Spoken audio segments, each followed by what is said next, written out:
I just set a timer, so I'm not checking my mail, I promise. So my name is Kyle Barnes. I'd like to introduce you all today to Valuufy and the ValuuCompass. So we think that sustainability is broken. 43% of companies spend more time and resources on reporting sustainability rather than actually innovating in sustainability. And this leads to also 57% of organizational leaders not having confidence in the data that they're able to gather, nor do they have the tools to gather that data and make judgments on their everyday business, with some pretty devastating effects. So we have issues with, so you see sidebound risk, that's risks in courts, Toshi risk, so that's investment risk, and then also brand damage. So all of these companies have had serious issues due to misreporting, intentional or unintentional, of their sustainability activities. And if we go back to start part of the root of this problem, we have to go back to Milton Friedman's 1970 doctrine that was printed in the New York Times, talking about how the responsibility of an organization is to its shareholders. And we have all these other fluffy things that we can talk about, but at the end of the day, the employees or the executives of an organization are the employees of the owners of the business, who are the shareholders. So that's who their ultimate responsibility is to. But if we take a step further back than 1970 and go back a couple thousand years, well, 1,500 years, we see in Japan this natural multi-stakeholder balanced approach to taking care of business. And then so what happens when we get back to Milton Friedman is that he complains that there aren't tools, or they lack academic rigor. There's not enough research done to demonstrate that this stuff actually matters outside of a shareholder. And that's where we come in. So we've developed a tool called the ValuuCompass that gives organizations, stakeholders, insights into an organization's sustainability practices across 7 stakeholders based on these frameworks. So this is just a sampling of the 45 frameworks, but we're adding more as time goes by and updating the ones that are in there already. So we've taken some of the major players, TCFD, FRAG, SASB, GRI, and distilled them down into a 45 framework-based model that consists of 7 stakeholders, 27 themes, and 81 goals.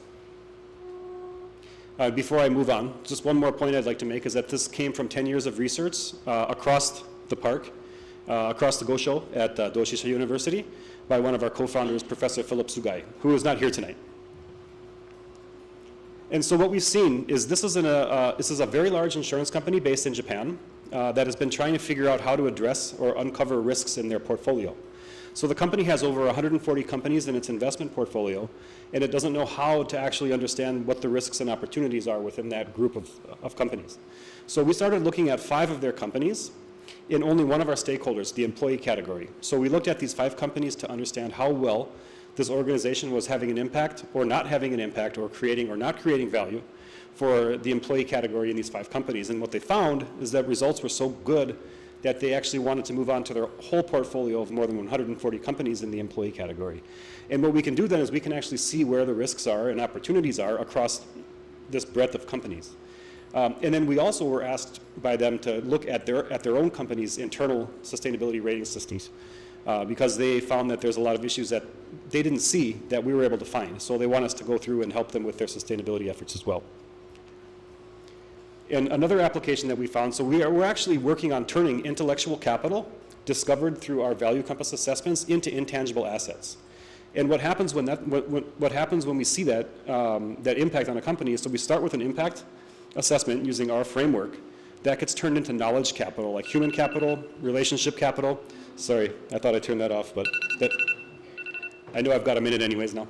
And so that the company originally was evaluated for $8.9 million US, and based on their intellectual capital. And if they follow recommendations, they can grow that into over 200 million USD. And here's our founding team. We've got a very diverse team. We come from the US, Sweden, Germany, Indonesia, Thailand, and Korea. And a very, very experienced advisory team consisting of Jim, Kathleen, Roger, who is here tonight, and Anand, representing some of the world's largest companies.